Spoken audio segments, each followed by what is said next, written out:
Look at that. There Oh, we there it go. goes. Recording. Recording. All right. All right. Are you going to kick us? It did kick him off, so we'll wait for him to come back. Smoke them if you got them. I'm back. Hopefully now. Good. Awesome. Nick is back? Yep. Cool. All right. Take it away, Doug. Okay. Well, good afternoon, everybody. Welcome to, this is our very first masterclass. So it's going to be the first Friday of every month from 1 to 3, just like we're doing right now. And we're going to really dig in deeper on certain documents. Now, today, we've got a 16-page document to look at in 2 hours. And if you've been on the Forms Friday classes, you know that we couldn't get through an 11-page form in 2 weeks. So really what we're going to be looking at today is the residential lease and looking at how it's different, how it has changed, because this form changed for the first time in quite a few years, changed January of this year to take into consideration some of the major rule changes that have taken place. But a lot of it just really has to do with structure. The fact that they just moved some provisions around and maybe consolidated certain things to put them where they felt like that it made more sense. And what it actually ended up doing was it actually cut the number of pages from 17 to 16. So it's not as cumbersome in some ways as it used to be.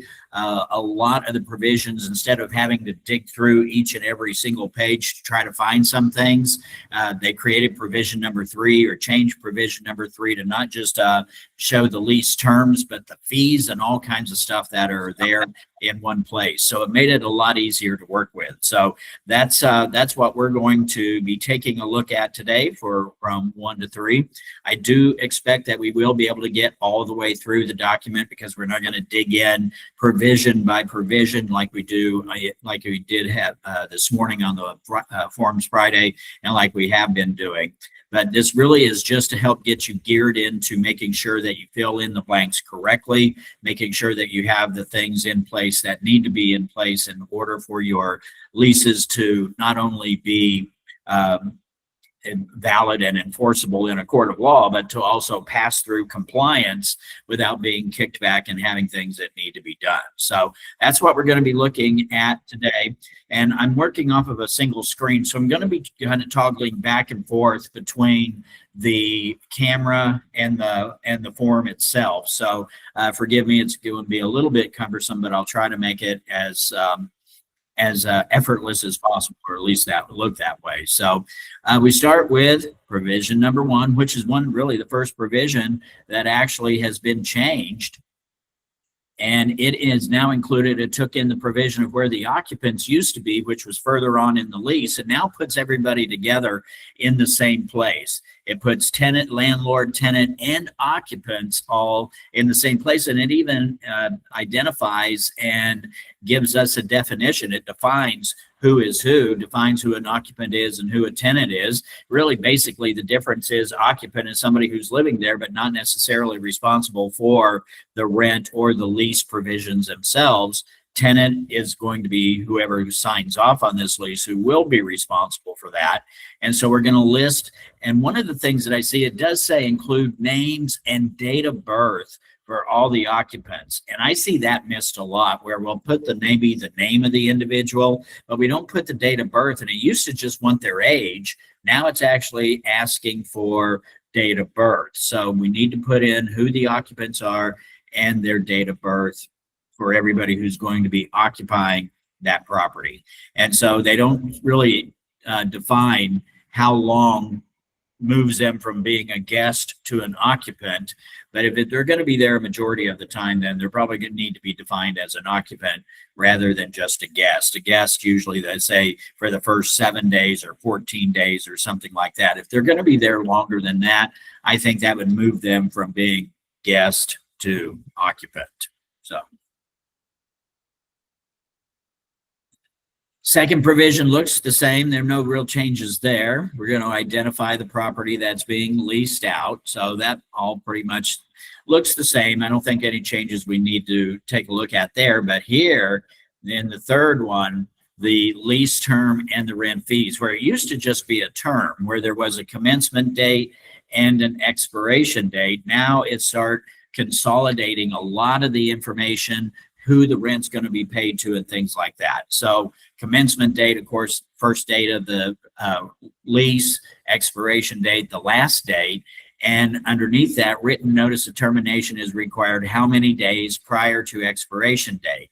And it goes into a little bit more detail later on, but here it's going to be the first place where we're going to see what kind of notice has to be given. What kind of notice has to be given if the tenant's going to not extend, or what kind of notice has to be given by the landlord if the landlord's not going to allow the tenant to extend. We're going to put that number of days there, and then it'll have to be matched in paragraph 5 when we see that. Monthly base rent. For regular residential, most of the time, this is going to be the total amount of rent that is paid in a month. If it were commercial, then maybe a base rent plus something else, but it'll take a look at that possibility as well here in a minute. C, first month's rent. Tenant's going to pay the first month's rent, and who is it going to be made payable to, and when is it going to be paid? And the reason why they kind of designate that it might be paid to one party or another is because a lot of times that first month's rent is going to be used as the compensation. And so sometimes it's made out to the landlord, sometimes it's made out to the listing broker. If it's our listing, sometimes they'll make it out to the listing broker, make it out to HomeSmart, which is fine if it's going to be used for compensation. What we don't want to have is have money left over that needs to be sent back to the landlord. Marty, are you still on? I'm still here. So I just want to make sure, see if you wanted to say something about that, because with it being considered property management, that we don't want to ever turn in a check that would include money being paid back to the landlord. Yeah, we don't collect rents. We collect commission. That's why we make the first check off the HomeSmart. We collect compensation. We can't collect deposit. We can't collect rent. So yeah, we would never want to check where we have to return money to the landlord. Yep. It's considered property management. Is that right? That's correct. Yeah, and we don't have the insurance for it, and we don't have the the legal entity set up for that as well. So yep. Yeah. So even if it's our party. That's correct. Yep. So yeah, so make sure that whatever's being made out to HomeSmart, that 100% of it is going to be used as compensation, either for ourselves or for the other company. Nothing to go back to either client, either party in the lease. Prorated rent. A lot of times what you'll see is that if we're moving in, like today, if we were moving in today, today's the 6th, we have $1,500 a month in rent, then they would only be paying the prorated share today. Or sometimes the way that since that first month's rent is a lot of times used as compensation, they'll pay a full month's rent when they move in, and then they'll pay the prorated rent on the 1st of March. So it's going to be designated here exactly how that's going to happen. And so there's been a lot of times we have where some people learn it one way, some people learn it another way, and there becomes not an argument necessarily, but a disagreement, or not everybody understanding it the same way. This kind of clears that up. It's going to identify exactly how much and exactly when. And so that's good that they took that and they consolidated this information in one place. Security deposit, when is it going to be due? Typically, the deposit is done at the execution of the lease, which is not necessarily move-in. It's usually there, or if it's going to be at some other time. Security deposit needs to be made out to the landlord. That's their money. So it definitely does not need to be made out to HomeSmart. It needs to be made out to the landlord. Oops, whoa, too far. Any additional monthly fee, if there's going to be an additional rent charged for an animal or something like that, then that amount's going to be in there too. We're going to identify what it is. If there's some other thing that they're going to be paying for, let's say they're paying it's all utilities paid or something. And so we're charging them an extra $150 a month in rent to pay for utilities or something along those lines.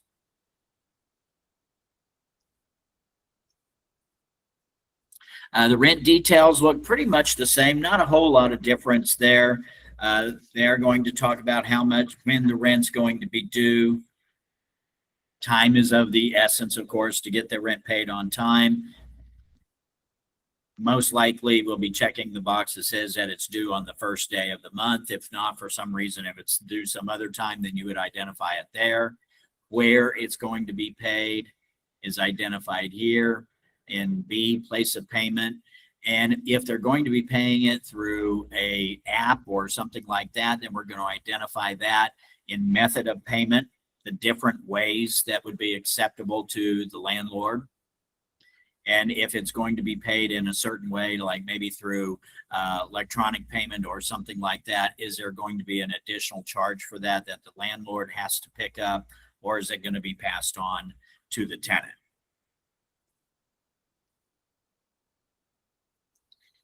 Rent increases. This is kind of the difference between a lease and a rental. A rental, you have the ability maybe to extend, make the lease higher, increase the rental amount. A lease usually protects the rent for that certain period of time during that lease agreement. Same thing here. There is no rent increases through the primary term. If they stay over after the end of the lease, then yes, they can increase it at that point. This identifies the fact that once we get to the end of that lease, what they call a gross lease, which has a definite beginning date and a definite ending date, if they stay beyond that, if they stay a later period of time, then they become a month to month. And being on a month to month, the rent can be increased, usually with 1 month's notice. They give 1 month's notice and it can go up. Late fees, when the late fees would kick in, is if they do not actually receive. And they really, in this lease, they really start creating the difference between postmark and receiving. That everything is based on the actual receipt of the money, not when it was postmarked, not when it was sent, but when it was actually received. I can see some issues potentially coming up if somebody paid it through an app or if they paid it through a wire transfer and it didn't get there, how they might argue about that and say, well, I did my part. This is not my fault.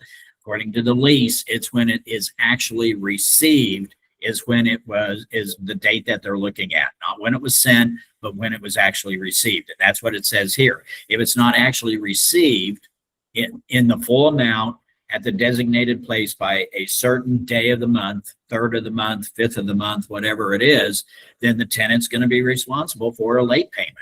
And so again, I can see some issues coming up from that, but that's going to be between landlord and tenant, not you. We have this issue come up a lot. And especially it seems like on leases where something will happen somewhere during the term of the lease and they come back to the agent wanting assistance on that. You're not really authorized to offer assistance on that once this lease is completed or once it's executed, because your job has ended. You no longer represent that landlord. You no longer represent that tenant. It is now between landlord and tenant. And I get wanting to help. I understand that. But again, if you don't have the legal authority to do it, you're putting yourself and potentially the company in jeopardy and some sort of potential liability for taking on things that you shouldn't be taking on. So Marty, you want to throw in on that? Since it's your life. Good. You're good. Okay. All right. All right. So we identify how much the leases, the late charge is actually going to be, a certain amount, or a certain percentage of 1 month's rent, whatever there is. Sometimes it's a flat fee. Sometimes I've seen 5% of 1 month's rent, or sometimes 10% of 1 month's rent, whatever it is. That's the initial charge. And then on top of that, there's a daily charge that goes on top of that. And that's the second one there is how much more is it going to be per day. And so it's kind of like what we talk about in the temporary leases for holdover. The amount, you want the amount of money to hurt enough that you're not going to get here, because sometimes people look at the late fees as an option. The tenant will say, oh, well, I have an option. I can either pay it on time, or it's acceptable for me to pay it later as long as I pay this additional money. We don't want them thinking that, because that's not the truth. The truth is it's due when it's due. And this is not an option. This is a punishment.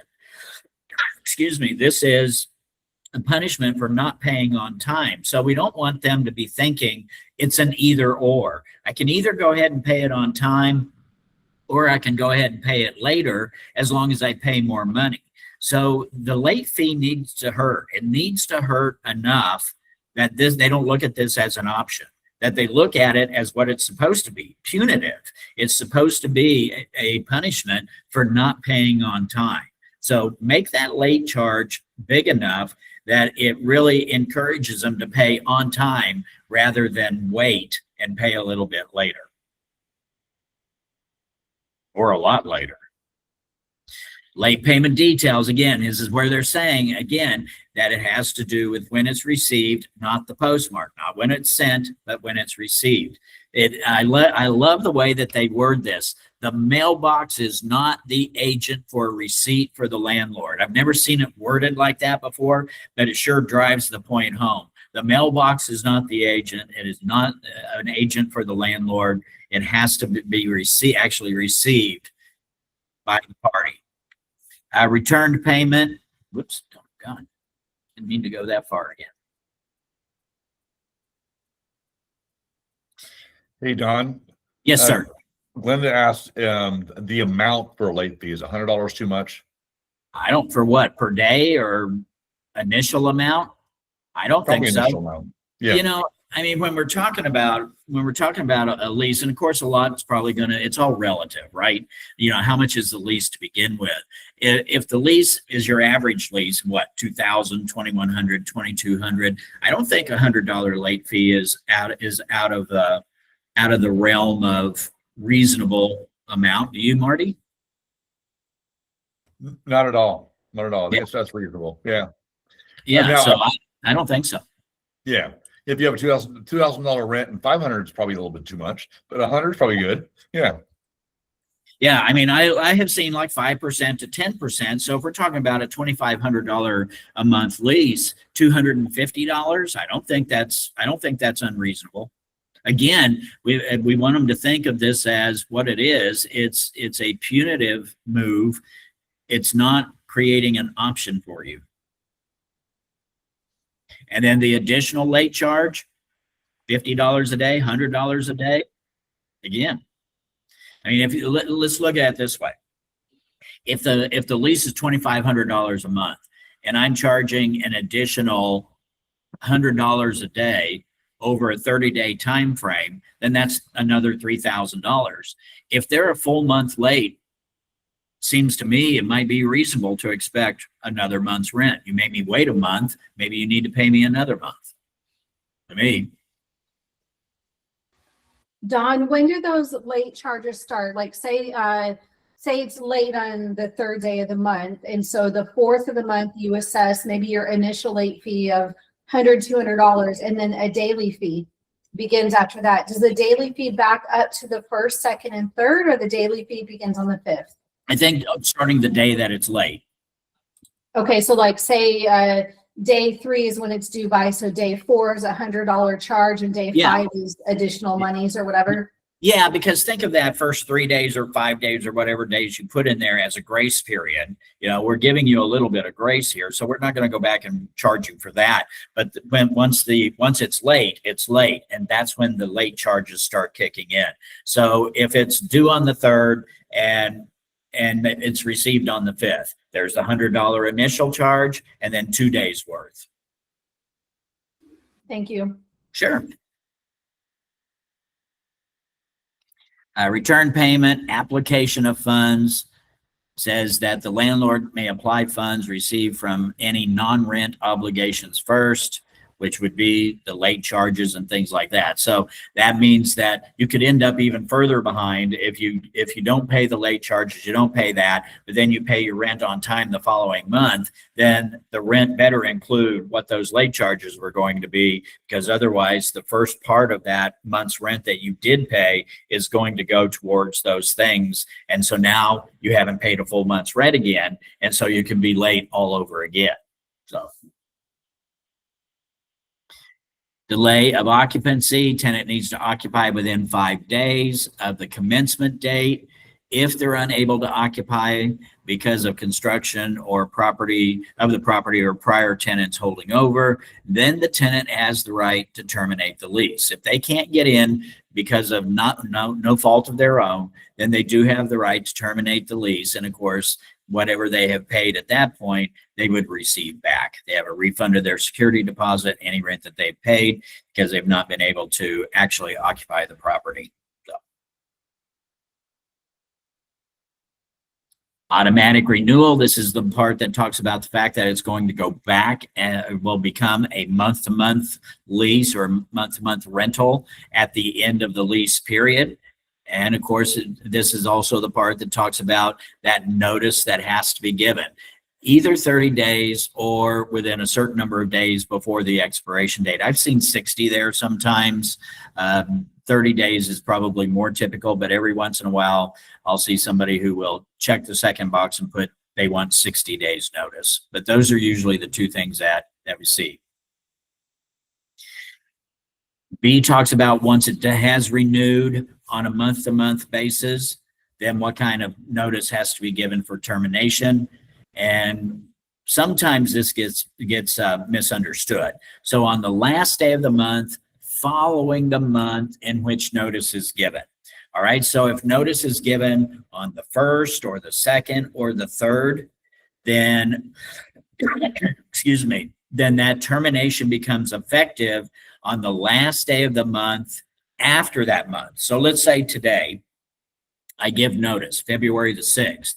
If I give notice today, then that means I'm expected to occupy that property through the end of March, because it says on the last day of the month following the month in which the notice is given. So I gave my notice now on February the 6th. My notice of termination is not really good until the end of March. Now, I could do it differently, and that's by checking the second box, which would say on the date designated in the notice, but not sooner than 30 days after the notice is given. So I could give it today, February the 6th, and I could make it effective March the 6th, but I have to give at least 30 days. I can't give anything less than 30 days, but I could give today, and that would be good through March the 6th. Animals.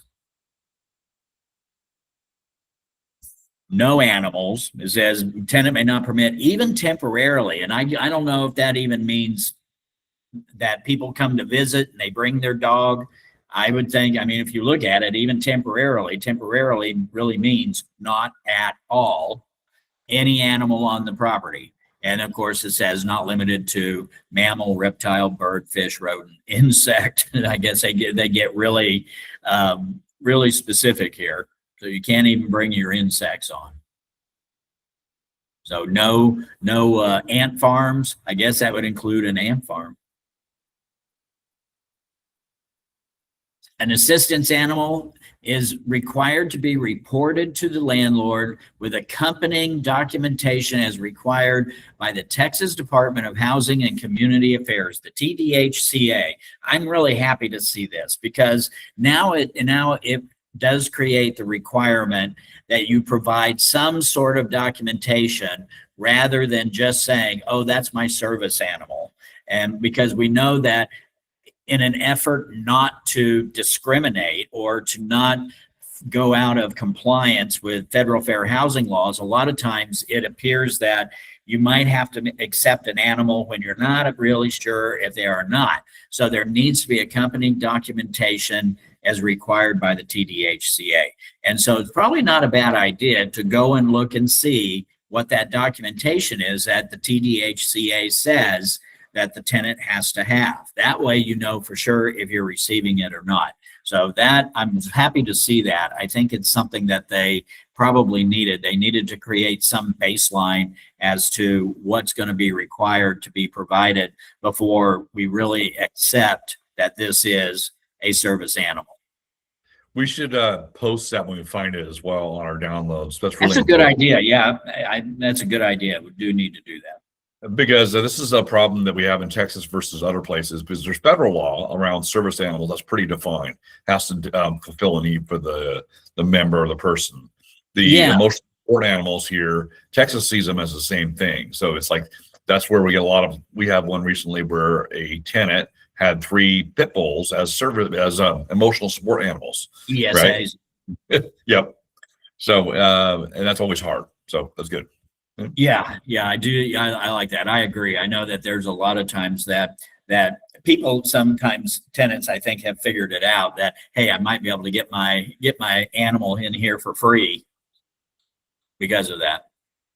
If tenant violates paragraph 6, which means they have pets or animals on the property and it's not allowed, then they can take all or any of the following actions. And there's 4 things there that they can do. They can declare the tenant to be in default, exercise their remedies under paragraph 24. Paragraph 24 talks about eviction, things like that. Second one, charge the tenant as additional rent an initial amount of whatever that amount's going to be and another certain amount per day. And again, this is one of those things where this is not an option. It is punitive. And especially if somebody is thinking, I'm going to rent my house out for a year or 2 years and then come back and live in it. And the individual who owns that property has allergies to animals or dogs or cats or whatever, it could almost make this property unlivable for them. So that's could be a pretty serious thing. And the other thing that we have to remember is that even if they do have permission, if they have permission for a dog or a cat or whatever, that's for that one animal. They can't bring additional animals on and still be covered by the same thing. That it's in the animal agreement that gets accompanying this lease.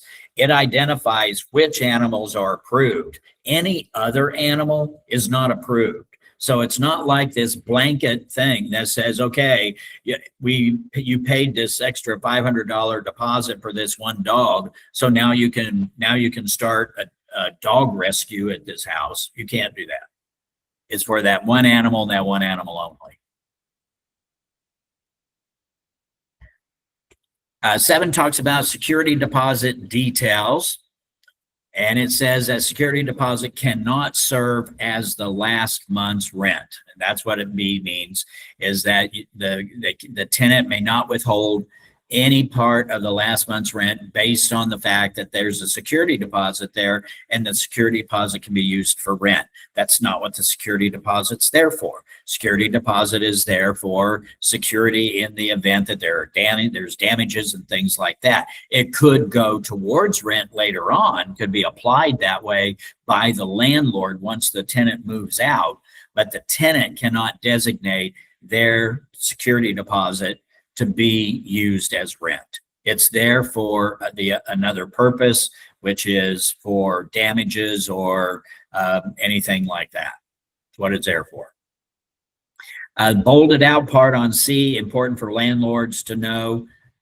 Property code does not obligate a landlord to return or account for the security deposit until the tenant surrenders the property. Once the tenant surrenders the property, then the landlord has to either return the money, return a portion of the money. If they return a portion of the money, they have to designate where the money went within 30 days, after the tenant has surrendered the property. So any refund needs to be made to all the tenants named in the lease, no matter what. So unless maybe you had something in writing from the person who would no longer be included, it needs to be made out to all of them. So if the lease came to an end because there was a divorce or whatever, the security deposit still needs to be made out to both parties, to whoever is on the lease. I have a No, question, Don. I have Go a ahead. question, Don. We have a client that they had two dogs in the new tenants for $350 each. The tenant lost the dog 2 weeks after died the dog, and they claim the deposit to be refunded. So it's something between, of course, between the tenant and the landlord. They decide what to do, right?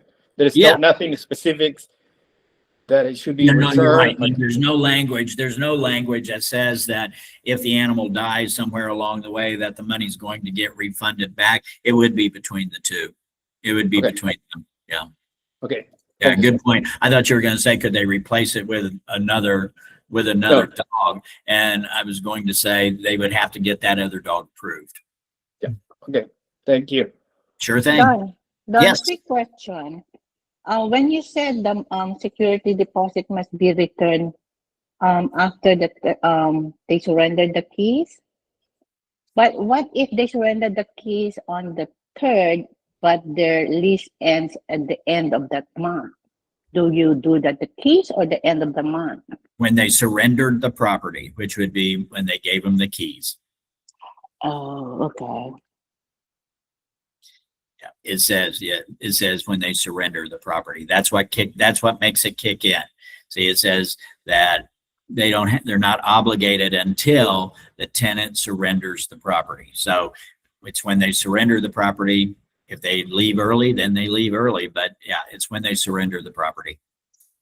Okay. Thank you. Sure, no problem.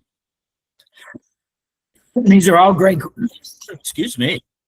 These are all great questions because these are things that can come up certainly along the way. When you're talking about a sale, one of the things that makes a sale in some ways a little bit easier than the lease is that there's no ongoing relationship after the transaction's over. And here there is. And that's one of the reasons why a lease is 16 pages long when the sales contract is 11 pages long, because you don't have to take into account what happens at the end of the transaction. Well, for a lease, getting that lease executed is really just the beginning of the relationship. Whereas in a sales contract, when it's finally executed at closing, it's the end of the relationship, or at least we hope it is. Was there another question that came up? I heard nope. Are we good? Okay. One more, Don. So when they surrendered the keys, but they did not give you the forwarding address, so what would you do with the security deposit? All right, let's go back and take a look, because there again, that's another good point. And it's addressed in there too. So once they surrender the property and gives the landlord a written statement of their forwarding address. If they haven't given both of those things has to happen. So they've surrendered the property and they've given the landlord a written statement of their forwarding address, after which the landlord now has 30 days in which to account. So if they surrendered the keys, but they didn't give them a forwarding address, then the 30 days has not started yet. Both of those things has to occur: surrendering the property and giving the forwarding address. Okay, Question in thanks. chat says, what if you sell funds back to the tenant? Meaning probably with the landlord selling funds back to the tenant. I'm sorry, you cut out just a little bit, Marty. Oh, What'd it you say? says, what if the landlord sends funds back to the tenant via Zelle? Like, I mean, as long as it's been received, I think it's fine. I've never seen anything that says they have to do it through a check or cashier's check or anything else. I don't see a problem with that. Do you, Marty? no, not at all. I think the issue on that is that it goes back to being made out to all parties Oh, a involved. single person. Yeah, there you go. Very good. You're right. So, Absolutely can you right. sell or not? How could you make it out to more than one party? Yeah, excellent. Very good. And another quick question. So you already surrendered it within 30 days, right? But then you can still see the check that you gave them. It's not been cashed. Ooh. I don't think So I didn't- don't know if they give you the correct forwarding address. That's why they haven't received the check. Because how would you know that they received the check or not? Oh, if they never cashed it? Mm-hmm. Yeah. Well, if they didn't cash it at some point, I'm going to put a stop payment on it and send a notice to the same address that I've got and tell them that for some reason, either if they didn't get the check, that I did send the check, and they need to contact me, and so I can write it again. I wouldn't let it hang out there forever. Okay. So is that a no on the Zelle situation? And some, I know some checks, I don't know if if it's a personal check, it might not, but a lot of checks say that it's not good after 90 days, 60 days, or 90 days. Right. Or 180 days or whatever in some cases. But yeah, on the Zelle question, that if you could Zelle each portion to each individual person, maybe, it's just a delivery of it, as long as you can meet those criteria. Yeah. How you deliver it could be a wire, it could be Zelle, it could be a check or whatever. But as long as you're complying with the contract and you can do it with the different people on the lease, yes. Yeah, I mean, that would have to be it. And then I'd want some kind of Paper trail. some email or something from each one of them saying that they agree that this should be the split of the security deposit. Sounds like a lot more hassle than it's worth. Indeed. Yeah, I can see one saying, "Now wait a minute, that's not right. I paid more than half of the security deposit out of my pocket." So, I can see all kinds of fun things coming from that. But we know that things like divorces and things like that, they're always amicable, and there's never any kind of issues like that, right?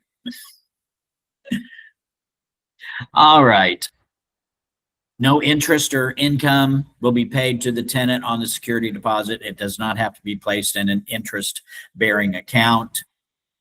Deductions talk about the things that are acceptable that the deposit can be used for. And this is a good one, especially for landlords to read through.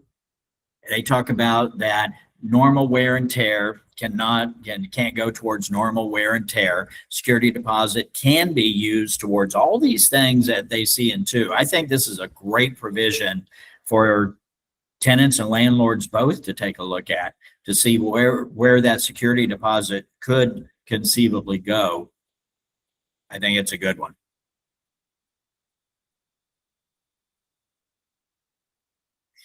8 talks about utilities, and it puts the burden of utilities on the tenant unless you fill something in that blank. If you fill something in that blank, that's saying that the landlord's going to be responsible for it. So otherwise, the tenant is responsible for all the utilities, connection and monthly fee.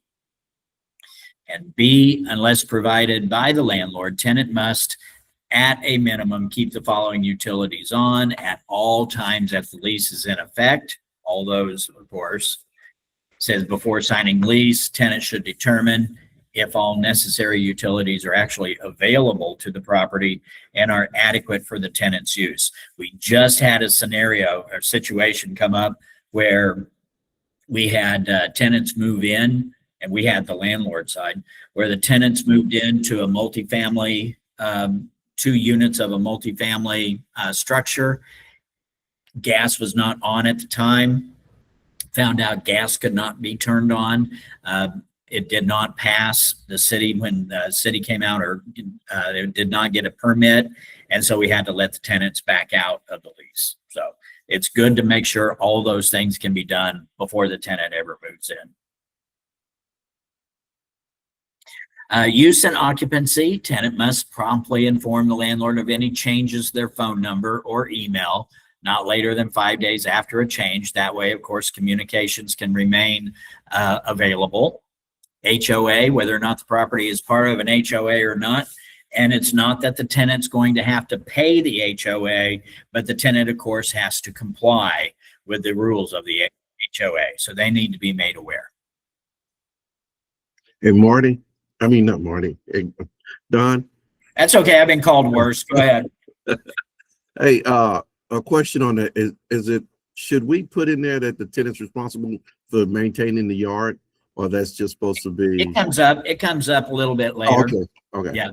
It does come up as to who's going to be responsible for taking care of the yard. So to answer your question, yes, definitely it needs to be put in, but it will come up a little bit later. Oh.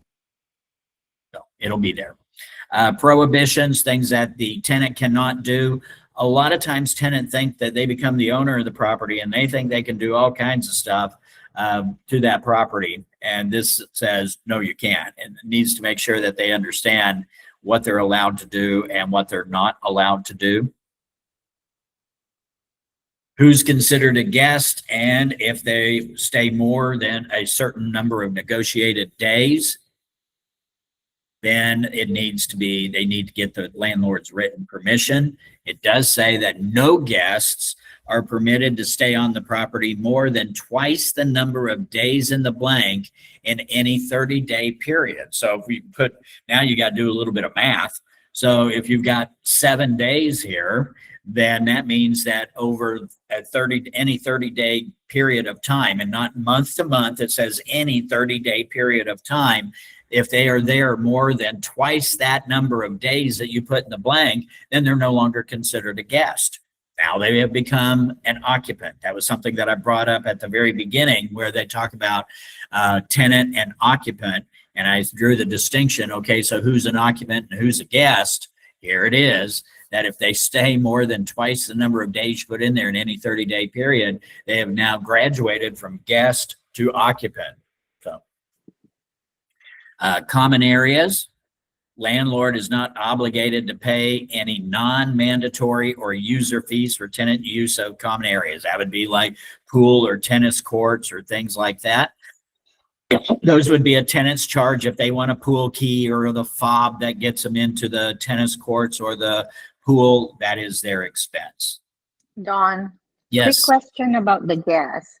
So we say after 7 days, they're no longer gas. So if they willing to, the tenant in there is willing to put them on that lease, and then once you say, okay, we'll put you on the list, well, but we still have to run credit report on you and background check and everything, and you have to apply for the application. If they're going to be on the actual lease, if they're going to become part of the lease, then at that point, they could go back and do that if they want. But if they're just an occupant, then that they're not held accountable for the rent or anything else. And so, yeah, that's where it drew that distinction in that first section, where it said that a tenant is somebody who is listed on the lease and they are responsible for all the provisions of the lease, where an occupant is somebody who resides at the property a certain amount of time, but they're not actually on the lease itself. So if they graduate from guest to occupant, then no, they're still not going to have to become part of the lease and have their credit run and all that, check their income and check all that other stuff. They're not part of the lease itself. They're just able to reside at the property. What you mean is like, even, okay, I got confused now. Because it happens like, when they apply, normally they will hide something or someone, and then all of a sudden after a year they will bring someone in that house. And then when you run the report, like they have criminal history or bad credit, so do you have to tell them that person should not be in the house? So if they bring somebody else in and that individual is going to be part of the lease, Yes. then the landlord needs to be notified that this individual is now becoming part of the lease, which means they're going to be responsible. And so, yeah, they could do all of those things that they normally would do, that they could run credit check on them. They could do a background check. They have the ability to do that. Anybody who's a tenant, even if they're added on later, the landlord should have the opportunity to say yes or no to that. Yeah, so there's gonna be there's two types when they're part of the lease, and then some scenario that they will say, no, I'm not gonna part of the lease, but I will be part of the occupancy. So, I mean, if they're not going to be responsible for the lease, then they're not, then the landlord really doesn't have a say in it. Well, the landlord doesn't have a say in it. Yeah, but if if not unless it's renewal time for the Oh, lease. yeah. Yes, for the remainder of that lease, but at Yeah. renewal time, yes. Okay. Yeah. What about running a background check? I mean, if it's a criminal or pedophile or something like that, even if they're just an occupant, do you not have the right to run a background check on people, say, over 18 Do they as an occupant? do they do that at the beginning of the lease? I don't know. That's what I'm asking. No, they don't. So if Not if somebody, they're listed as an occupant, they don't run a background check on the occupants. They run background checks on the tenants. The list of names that are there as an occupant, there could be so-and-so, 46 years old. They don't do background checks on them. we're not allowed to do background checks. I on didn't them? say you're not allowed to. I said they don't. If that's something that I would want to do, then I would want to make sure and specify that, because there's nothing that says that they can or can't. But if I'm a landlord and I want a background check, not only on my tenants, but on anybody who's going to be occupying that property, then I think that would be something that needs to be, it's not common. And so it's something that would need to be spelled out at the time of application. That when they're doing an application, it's like, we're not only are we going to do a background check on the individuals who are responsible for the lease, we also want to do background checks on anybody who is occupying, listed as an occupant, that is going to be over the age of 18 or whatever. I think if they want to do that, I don't think that, as long as the parties agree to it and as long as the parties allow that, I don't see any issue with that, but it's not part of what is normally done.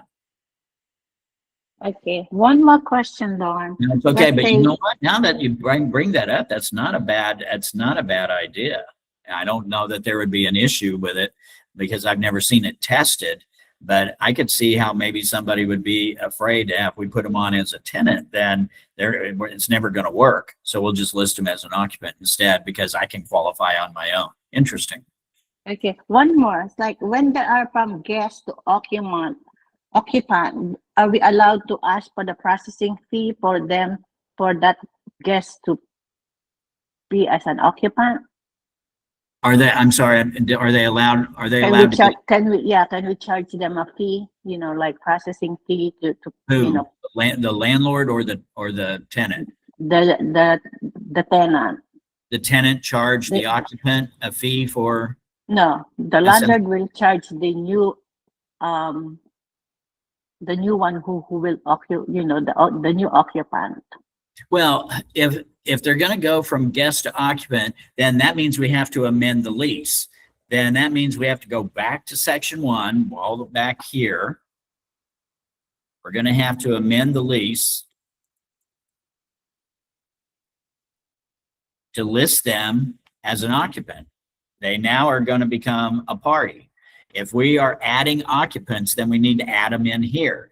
And if we add them in here, then the landlord has the right to say no if they want. So if we're going to bring in more occupants, then the landlord, like it says, look what it says, occupant means a person who has the landlord's consent to occupy, but no obligation to pay the rent for the dwelling. And so if the landlord wants to charge more money and say, hey, wait a minute, the rent was based on 2 adults living in this property. Now there's going to be 3, or now there's going to be 4. In order for me to allow that, if you want me to sign off on the amendment to this lease, allowing those additional people to live there, then we're going to have to go up on rent. We're going to have to go up. Adding the occupant opens the door to renegotiation. So whether or not the landlord could, it would all have to do with the fact that I'm having to amend this document to begin with. And so that would open the door potentially for the landlord to be able to say, well, okay, fine. But now that you're bringing in more adults than what we had before, it's going to cost more in rent because there's more possibility of damage, even just normal wear and tear with having twice as many people in the property as there were. I'm not going to agree to that. And so if you're not willing to pay more rent, I'm not going to allow the other occupants. So once that door is opened, all of that becomes possible. All right, thanks, Dawn. Sure. Okay. Are there any other questions? Yes, I have a question Sure. about when there is a family of the husband, wife, and kid, and husband and wife, they are, of course, they are the one responsible for payment. So should I put both of their name as a tenant and the kids as the occupant? So that's Uh, usually the way that it is. Anybody who's going to be responsible for the payment of rent needs to be listed as a tenant. Anybody who's going to reside in the property and not be responsible for the payment of the rent would be an occupant. okay. So And age is not the determining factor. It's who's going to be responsible for the rent. okay, and then but they're responsible and they're also occupant. Should we list their name as occupant as well? No, if they're listed as a tenant, then they're a tenant, not an occupant. You're not both. So yeah, if you're already there as a tenant, then you're not occupant because it says list the names and date of births of the other occupants, the other people who are going to be living there. Great, thank you. Sure thing. All right. Any other questions? I had one on the normal wear and tear. Okay. Is carpet cleaning, is that something that can be taken out of a security deposit? If it's Or- considered anything beyond normal wear and tear, if somebody's lived there for a year, then there's a certain amount of normal wear and tear that would be there. But if you're talking about stains and things like that, it should be worn down, but it shouldn't be stained. And so I think it just, depends on degree of what has occurred as to whether or not it would be considered normal wear and tear. And again, that is a judgment call, and there are issues like that a lot of times where the tenant may say, well, this is normal wear and tear, and the landlord says, yeah, no, it's not. And then again, that's going to end up being between the two of them. But we think about normal, the word normal. In a year, would you expect that there be stains in every bedroom or things like that? No, there shouldn't be. Can it be required as part of the lease that the tenant is responsible for carpet cleaning before they move out above and beyond their security deposit? Sure. And where would that be put? I've seen that, added in either as an addendum or in special provisions. But we're getting into an area now where if you're going to start creating provisions that don't exist, we as agents cannot do that. We can't do it. We can't create those provisions for the landlord to protect the landlord because that would be practicing law. Those kind of provisions would either have to be created by an attorney or by the landlord themselves. The landlord could hire an attorney to create it. It's not wording that you and I can come up with. It would have to be done either by the landlord or an attorney for the landlord. But you can create any provision you want as long as the tenant agrees to it. It's just that we can't create the wording for that provision. So where would I put that if the landlord's like, this is what I want? I have to tell the landlord, I need you to write a separate amendment. It could go in as an addendum, or they could write it and you could put it in word for word in the special provisions. As long as you put it in there word for word, that the way they gave you, and you don't paraphrase it at all, then you're okay. You're following their lawful instruction to include that in the lease. Special provisions, and depending on what platform you use, it will, if you use zip forms and you start filling in special provisions with this language that the landlord came up with, if it extends past that, it'll create an addendum all on its own. So did that answer it? Yes, thank you. Okay, sure thing. Any other questions before I move on? Looks like, Aaron, do you have a question?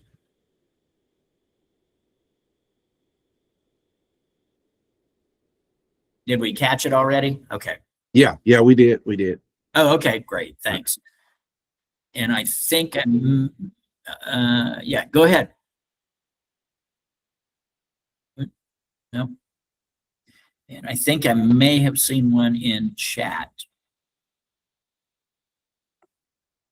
How does that work if you're agent and landlord? Well, now you're the owner, and so that's different. Yeah, now you're in a different capacity. If you are representing yourself, then you are the owner of the property and you can put provisions in there. So that's different. What else do we see? My landlord doesn't want any felons. You have to be extremely careful. There's this thing called disparate, what do they call it? Disparate impact, where on the surface of it, it doesn't seem discriminatory, but when you start looking at it, the impact that it's had does create discrimination.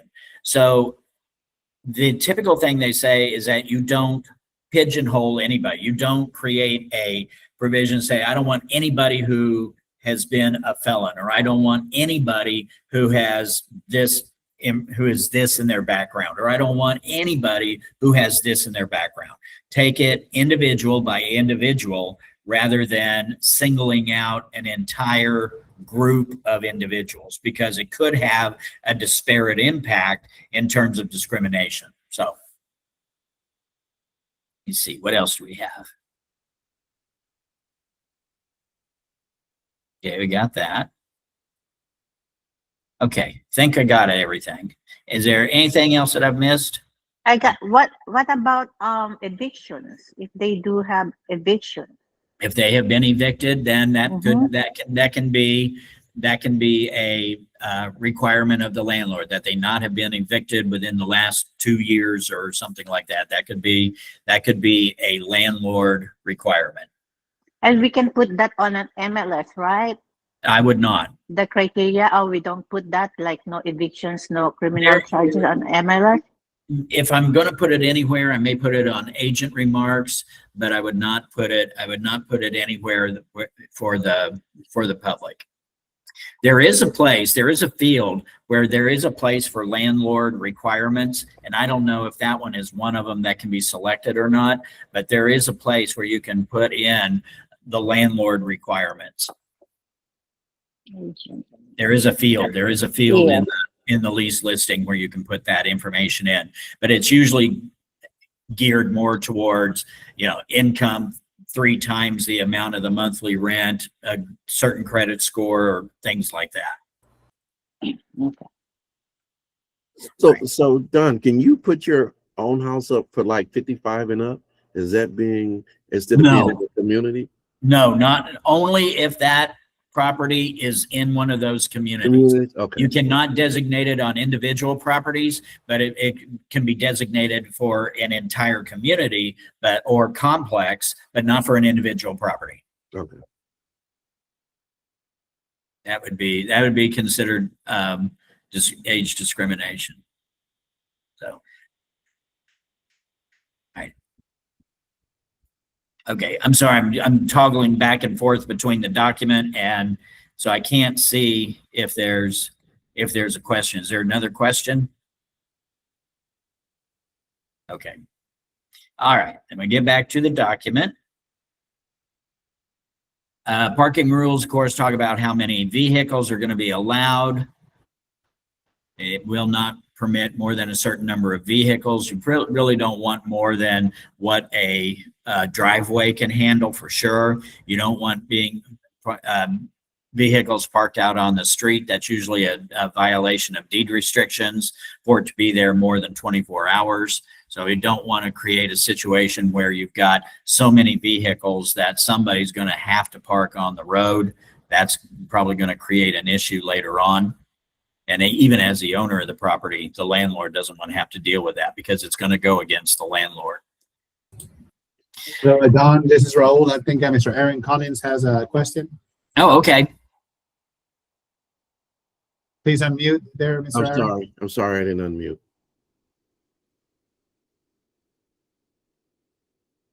Go ahead, Aaron. What's the question? No, I didn't unmute. You already answered my. Okay. Okay. Your hand was still up. Got it. Okay. Got it. Raul, are you there? I didn't know you were there. Yes, anything you need, I'll be here. Awesome. Great. Thank you. I appreciate that. Glenda, what did it say? I think he said in agent remarks are down in the landlord field, but not in public remarks. Yeah, I would not say if I was going to put provisions like that, first of all, I'd see if they were fit in that field that's specifically for landlord requirements. I would specifically put it there if I could. But yeah, otherwise I'd probably put it in agent remarks. Access by the landlord, they may display, and this is one that people are kind of surprised by, that they can put a for sale or for lease sign during the term of the lease. That means anytime during the renewal period. So if the property is leased out, but the landlord really would like to sell the property, they can still have a for sale sign out on the property. And if the lease allows that for at any point in time during the term of that lease. So access just says that we'll try to get a hold of the tenant, but the property does belong to the landlord. The landlord does have the right to enter the property. And here again, it talks about reasonable times without notice to make repairs or to show the property to prospective tenants, buyers, inspectors, fire marshals, lenders, appraisers, whoever. Landlord or anyone authorized by the landlord may peacefully enter the property at reasonable times without first attempting to contact the tenant and without notice to survey or review the property's condition and take photographs to document the condition, make emergency repairs, exercise a contractual or statutory lien, leave written notices, or seize non-exempt property if the tenant's in default. So the landlord really does have the ability and authority to enter that property just about anytime they want, that they do have the right as their property. And so I know a lot of times the tenant feels like that's not what I'm paying for here. You know, I'm paying for some privacy, and yeah, but the lease allows that landlord the right to access that property. Normally, just to try to maintain a good relationship, the landlord's going to try to notify the tenant as much as they possibly can, give them enough notice, and actually get an acknowledgement from the tenant that they know that they're coming. I mean, this is not supposed to be an adversarial type of relationship. Supposedly, we're supposed to try to peaceably coexist. Don't want to really do things that would necessarily upset the tenant unless there really just is no other option. Now they can come in the property and look over to take pictures, but can they bring other people in? It does designate that they do have the right to bring other people in. It says they can enter the property at reasonable times without notice, make repairs, or show the property to prospective tenants or buyers, inspectors, fire marshals, lenders, appraisers, or insurance agents. Landlord or anyone authorized by the landlord can peacefully enter the property at reasonable times without first attempting to contact the tenant and without notice to survey or review the property's condition. So pretty much anybody. But that puts them in a liability too if something comes up missing, am I right? That's the question. Yeah. If somebody does and then something gets damaged or some personal property of the tenants or something like that, then of course there could be some issues that could take place there. I mean, there's not going to be any absolutes one way or another. There, again, a court of law would probably take it case by case and decide whether or not they feel like that this is a situation where the landlord is negligent in some way and potentially be held accountable for that. So, all right. Okay, good deal. So trip charges, how much can a landlord charge for making a trip to the property for a lot of different reasons, whatever that is. Usually I see, I don't know, maybe $50, $75, something like that for a trip charge. D talks about, I'm sorry, I keep rubbing my nose. I keep wanting to sneeze. Key box, lockbox, of course, can be placed on the property. and it is opened by a special combination key or programmed access device. That would include combo lock boxes, the Supra, or any of those. And so this part has been added in as to when, during what time. This first part was there in one place of the lease. The second part was in another place of the lease. And so the first part, of course, is during what time can the lockbox be put in. The second one is if the tenant doesn't want to allow the lockbox, then how much are they willing to pay to keep that from happening? And then the third part, if the landlords are denied or not able to access property after first attempting the tenant, then the landlord could actually charge them a trip charge, back to whatever was originally agreed to back there in the other one, that $50, $75, whatever that is. In order to place a lockbox on the property, I'm looking to see where it is here. In order to place a lockbox on the property, the tenant does have to sign, I believe it's a 1410, I think, or a 1414. I think it's 1414, 1412.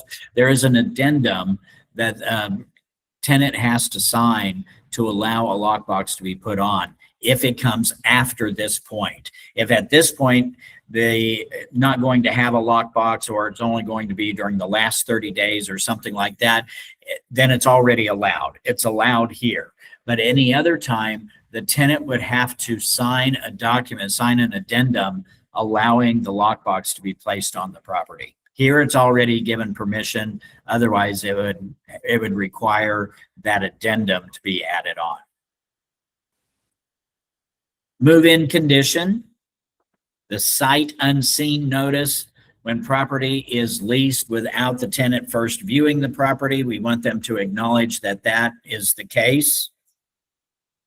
B talks about that the landlord makes no express or implied warranties to the property condition. Tenant has inspected the property and accepts the property as is, provided that the landlord, and this would give us the opportunity to list specific things that we would want the landlord to do before a move-in. C talks about that inventory and condition form. Sometimes it's called the move-in, move-out form, but it still talks about when the tenant gets into the property. Once they receive the keys, then they fill out this document within a certain number of days, noting any damage that they found. It needs to be made clear to the tenant that just because the tenant has identified issues does not mean those things are going to be repaired or fixed or changed. It's there to create a reference point. It's there to show that when the tenant moved in, these defects or these issues existed. That way, upon move out, they compare the condition of the property at the time of move out to the document that was filled out at the time of move in, so the tenant cannot be held accountable or responsible for any of the things that were already there. It's hard to overemphasize the importance of this document to the tenant. A lot of times the tenant may feel like, well, they're not going to fix this stuff anyway, so it's not important, so I'm not going to get it filled out. And they have to do it within the number of days. It has to be delivered back to the landlord or received by the landlord within that number of days that's there. If it's not, then that may mean that it's not considered relevant to when the tenant moves out. This is one, it really needs to be made clear to the tenant that this is necessary and it's important. If the tenant fails to timely deliver it, property will be deemed to be free of damages, which means that anything that is found upon move out can be blamed on the tenant. So the tenant really needs to be aware of this one. Now, Yes. does the tenant have the right at this time if they go through this list and so, no, I'm not going to live here just because of this? Can they're locked in? They've already had their opportunity to decide what they wanted fixed. Okay. And they have already had that opportunity to ask for that. If they didn't ask for it then, filling it out on the inventory and condition form will not create a condition that the landlord has to correct. Now, again, if it depends on what it falls under, of course. If it falls under something that would have an effect on the livability of the property, like they get in there and they find out that faucets won't work or things like that, then that could have a difference. But it would not be because the tenant's asking for it. It's because the Landlord and Tenant Act requires it. We have Miss Misty with a question. Go ahead. I do. Going back to the key box. How does that work where the tenant can say, I don't want a key box, but the top portion of it says the landlord can come whenever they want and can put a for sale sign whenever they want? Like how do you make those two work together? How do those two coexist? Well, that would mean that yes, the property is offered for sale, probably not for lease during the time the tenant's in there, but it is offered for sale. Now you would have to make the appointment through the tenant. And if the tenant doesn't allow that, then they could be in violation of their lease, because the landlord already has the right to go ahead and bring them in anyway.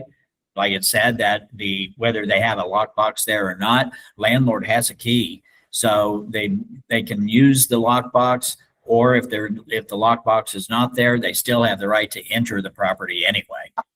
So what would be the advantageous part on the side of the tenant to say, no, I don't want a lockbox? Like what would that do for them to deny that right anyway then? It would be tougher for it to be shown by outside agents without the lockbox. And of course, with the lockbox on there might be unauthorized entry, where maybe some agents out showing property and they see this one and they don't have an appointment and they go ahead and show. Okay. So yeah, you're right that it's not going to, by denying the lockbox, it's not going to stop entry. It should at least help stop unauthorized entry.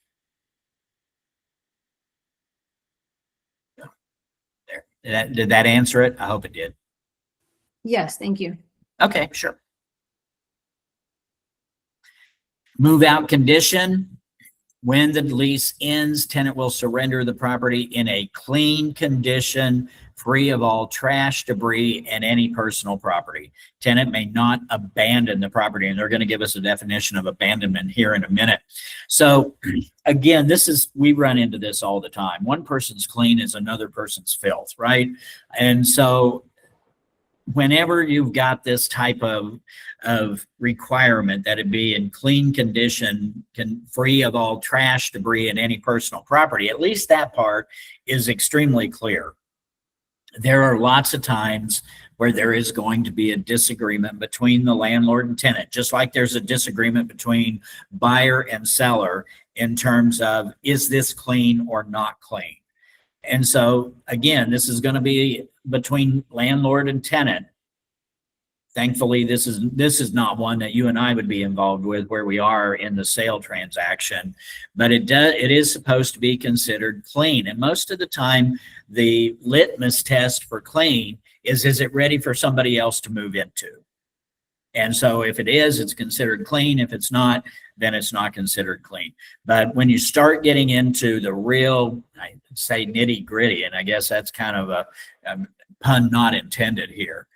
When you start looking at baseboards and things like that, it's where sometimes you look at the extremes, where one side may be to the extreme one way, other side may be to the extreme the other way, and they're just going to have to work that out one way or another.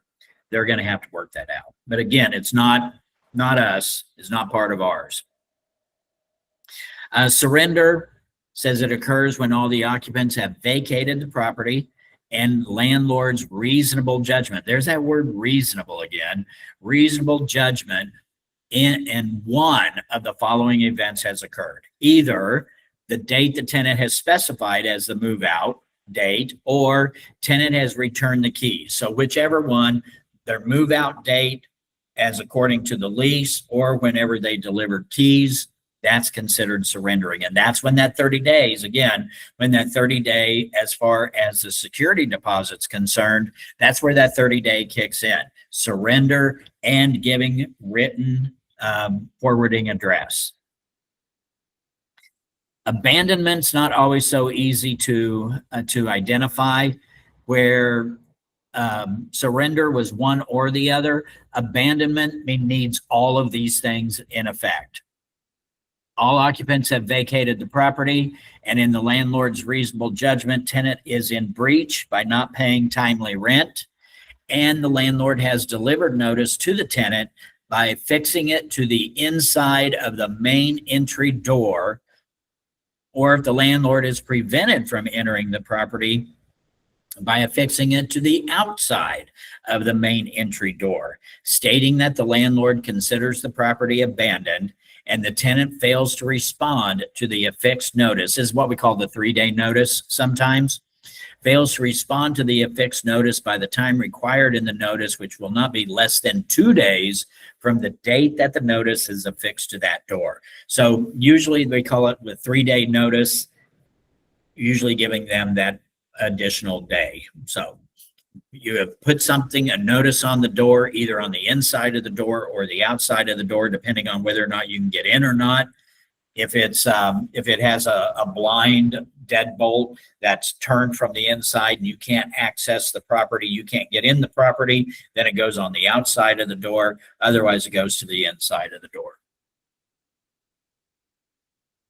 Any personal property left behind is considered abandoned, and the landlord has the ability to dispose of it in trash or landfill, give such personal property to a charitable organization, or store and sell that property according to the Texas Property Code. You'd have to read through the Texas Property, the landlord needs to read through the Texas Property Code to see what they're allowed to do and when. There is a time frame attached to that. Tenant must reimburse the landlord for all reasonable costs for packing, removing, storing, and selling any personal property, which probably is going to be under the heading of good luck getting that. If they're already not paying rent, they've already left, it's probably not going to happen. 14, property maintenance. It's going to spell out the tenant's general responsibilities. I'm not going to go through them all, but it does all the things that are required by the tenant. Here's where we see yard maintenance. Who's going to be responsible for maintaining the yard? Either A, landlord at landlord's expense will maintain the yard, or B, tenant at tenant's expense will maintain the yard, or C, tenant will maintain, in effect, a scheduled yard maintenance contract with either a contractor who regularly provides such service or who. If this is a townhome complex and the yard is maintained or the common areas are maintained by the complex themselves, then we could put here that the tenant's going to maintain it, effect by a scheduled yard maintenance contract with the townhome complex or the management company or whoever. 3 talks about watering the yard. I've seen all kinds of provisions put in there. I've seen once a week. I've seen twice a week. I've seen once every 2 weeks. It's whatever. This says that they'll water the yard at reasonable and appropriate times, but not limited to the following times. And if there is a certain time that they want done, I've even seen to the extent of 15 minutes per day, all sorts of stuff that are there. But it's whatever they consider reasonable, or whatever's designated. Whatever's designated in the blanks would override the word reasonable. If both parties agree to it, then that creates the time frame to be used. D talks about prohibitions, things that the tenant is not allowed to do. Most of it, of course, would have to do with altering the property in any way, painting the rooms, changing the property in any way. Most of these are all things a tenant not allowed to do. If the tenant fails to comply with that paragraph, with paragraph 14, which includes yard and all of that, then the landlord may have the right to exercise their remedies under paragraph 24. Paragraph 24 is default. We'll see it in a little while. Smoking, whether or not smoking, including vaping or tobacco pipes of any type, whether or not that's permitted or not permitted. And when they talk about the premises, which is what they talk about here, that is not just the structure, but like it says, at anywhere on the property, including but not limited to garage or outdoor areas of the property. So they mean anywhere on the premises at all. Repairs discusses who is going to be responsible for doing repairs. Here, there is a phone number that is going to be contact information, could also be an email address potentially, that if there are repairs that need to be done, that the tenant will contact this individual in order to get repairs done. There's nothing in here that says that the tenant is responsible for the first $75 or first $100 of repairs. I have seen it put in special provisions before. Again, this is not something that we can do as an agent. We cannot create that provision. That would need to come directly from the landlord. They would have to give us the language, and we would need to place it in special provisions ourselves. And sometimes that has the opposite effect of what we're looking for. The reason, of course, why they would put that is that they want the tenant to be responsible to pay. And so maybe the tenant, it will encourage the tenant to be a little more cautious. It would encourage the tenant to be a little more careful. It would encourage the tenant to not require as many repairs if they had to contribute to each one of those repairs. Well, a lot of time it has the opposite effect, where the tenant, now knowing that they're responsible for the first $75 or the first $100, actually will not report stuff that should have been reported because they don't want to pay that extra $75 or that first $75 or $100. So they actually won't report things that should have been reported. Or sometimes even worse, the tenant will attempt to repair it themselves and cause more problems than they actually solve. So it's not always a good idea to put that provision in there. Sometimes it works well. Sometimes it works the opposite of the way we want it to work. But if it's something the landlord absolutely insists on, and my experience has been that the landlord is not going to know to insist on it unless we bring it up as the agent.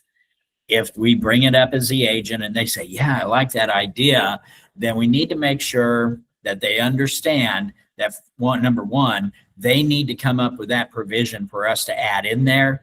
And number two, it might not really have the effect that they're looking for.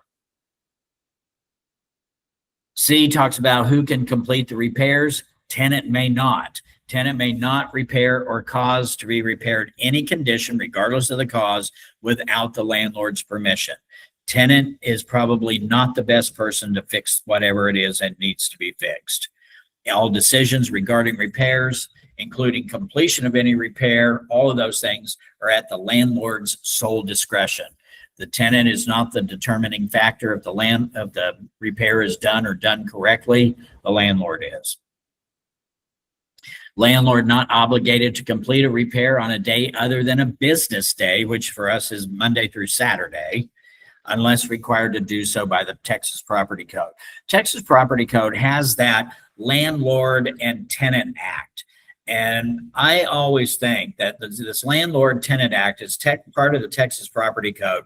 And it goes through all the things that are required by the landlord, all the things that are required by the tenant, mostly by the landlord. And if the landlord is going to be a landlord, they really should read through that law. I've had times where the owner of the property says, hey, look, I want to either sell or lease it out. I don't care which. I just need to get out from under this monthly payment. So sell it, lease it out. I don't care. Whenever I hear that from an owner, I'm going to ask that owner, have you ever been a landlord before? And if the answer is no, I'm going to recommend that they go read the Landlord Tenant Act. If they plan on managing this themselves, if they're going to turn it over to a management company, okay. But if they're going to manage this themselves, maybe you need to read through that part of the Texas Property Code known as the Landlord-Tenant Act to see whether or not you're really truly prepared for the things that are going to be required by you. Make sure. And a lot of times when they read through that, they'll come back and they'll say, you know what, forget about the leasing part. Let's just sell it. So it's a good idea for them to look through that. Payment of repair costs. Unless otherwise specified in the lease, landlord pays to repair or remedy conditions. It says that are in need if the tenant complies with the procedures for requesting repairs, which means they've gone through the process. They didn't just call somebody, that they called that name, that person who was listed there before. They actually followed the procedure. Then they're not going to be responsible for the payment of the repairs. It says this includes but not limited to repairs, the following items not caused by tenant or tenant's negligence. So it does already kind of give a little bit of protection to the landlord if this is something called by the tenant's negligence. The tenant's kid went and put a stuffed animal down the toilet. And so now it backed up. That is going to be tenants. That's going to be tenants' ball game. They're going to have to pay for that. But if it's normal, considered normal wear and tear, then those are things that the landlord would be responsible for. And it says that tenant will pay to repair these following items: conditions that are caused by the tenant, an occupant or a guest or an invitee for the tenant, damage to doors, windows, and screens, damage from windows or doors left open, damage from wastewater stoppages caused by foreign or improper objects and lines that exclusively serve the property, items that are cosmetic in nature with no impact on the functionality or use of the item, or any specific items or appliances you put in there. If you are supplying the refrigerator, but you don't want to be responsible, here, I'm giving you this refrigerator to use, but if it gives out, I'm not going to pay to repair it. That's where that sort of thing would go there, to protect the landlord from having to pay for those repairs. Trip charges.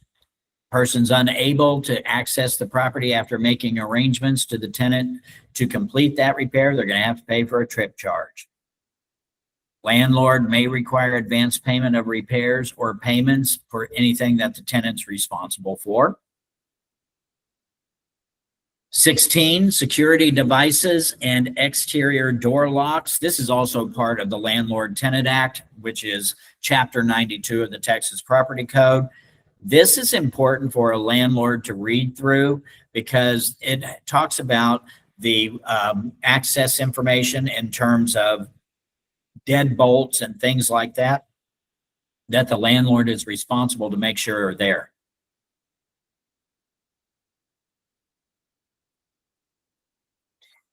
Notices request by tenant for rekeying has to be made in accordance and to the landlord.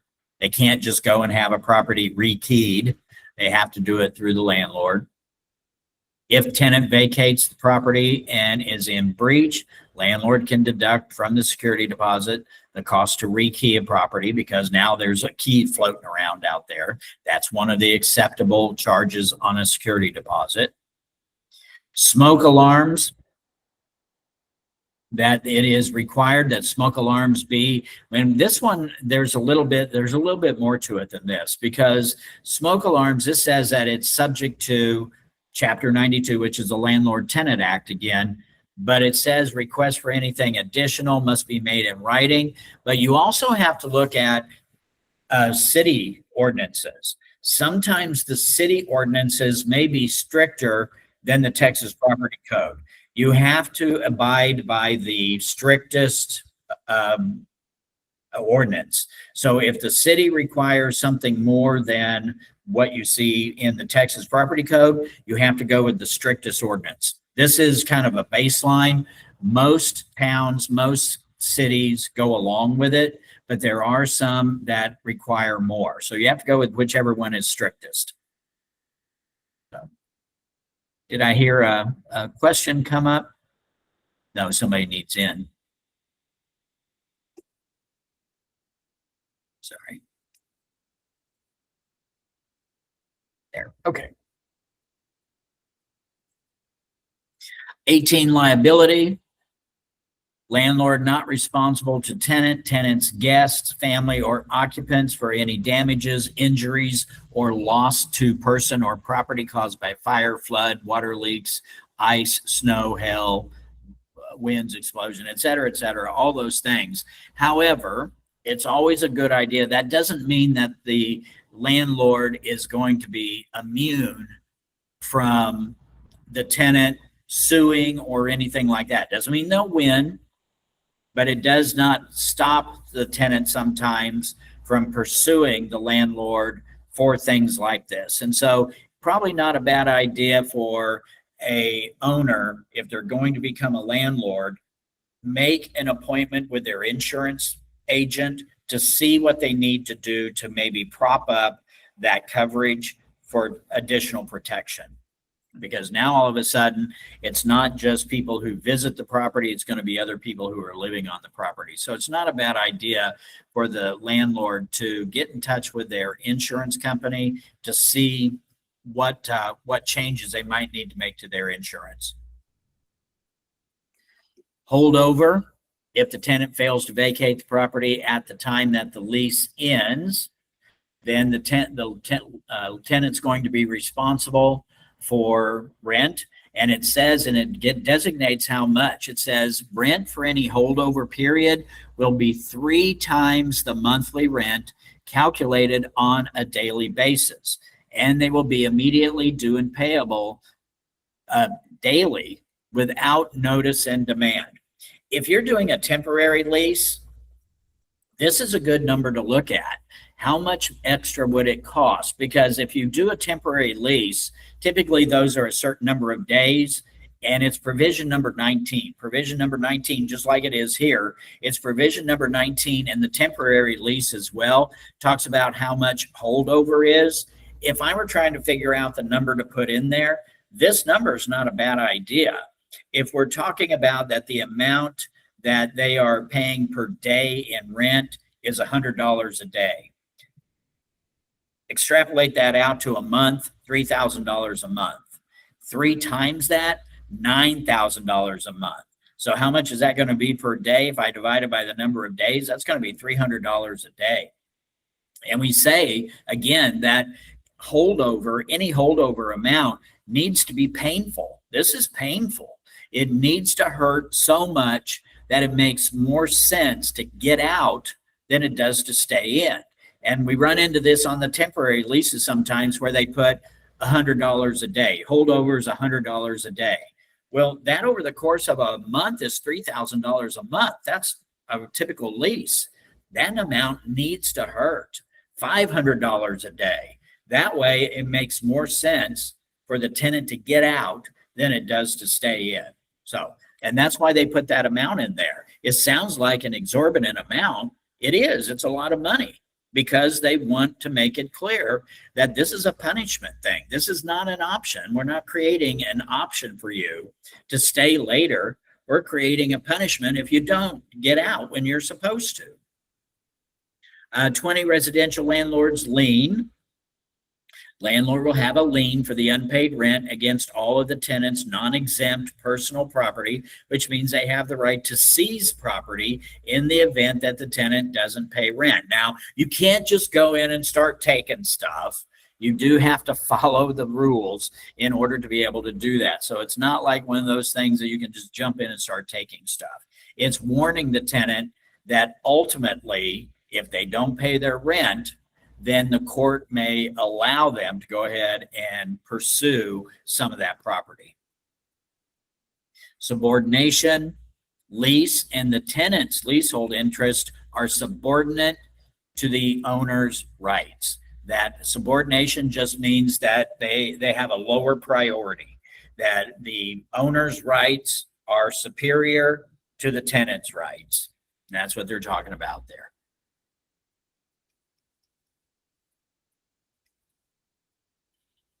22, casualty loss or condemnation says if something happens to the condition of the property during the term of the lease, then the landlord is responsible for putting the property back in the condition that it was in. And if they can't, then that might be cause for the tenant to be able to leave. And it says that anything else, any proceeds, payment for damages, settlements, awards, etc., paid because of a casualty loss will be the landlord's sole property. They own it. And so as far as the property itself, any insurance payment or anything like that would be property that would belong to the landlord. Anything inside the property, personal property, they don't mention personal property here. They just mention real property here. Personal property, of course, would belong to the tenant. Special provisions, here's where you would add in whatever language would come directly from the landlord or an attorney. You would not put things in here if it doesn't come from there. And here's the other part. Don't insert lease option or lease purchase clauses without the assistance of legal counsel. We cannot create a lease purchase or a lease with option to buy. Those are considered a change of the terms, and it has to be done by an attorney. We cannot create a scenario where they're going to lease the property for 6 months and then purchase it or have the right to purchase it. This is a lease only. This is a lease where they are occupying as a tenant only, and they only have those kinds of rights. Question pop up? Yeah, it's me, Don. So occasionally we'll have some of the tenants that are looking for these properties where there's a lease with an option to purchase, and they want somehow some wording on the terms, on the special provisions, like in a way, prepare this whenever the lease is ongoing, where these terms would go in place. So we would consult a real estate attorney to prepare these terms and kind of specify them in a way if needed before, or just leave it up to the landlord whenever the time comes to get the right price for them to sell, or if they're going to do any price reduction or take some credit for some lease payment they're already done and just make the deal happen if they do want to sell.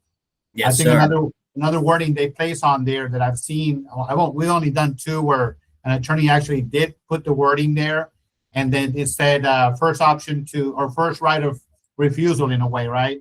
Right of first I think that's the refusal. wording. Yeah, where it gives them the option to be the best candidates to buy the house if they are approved or if they have the cash.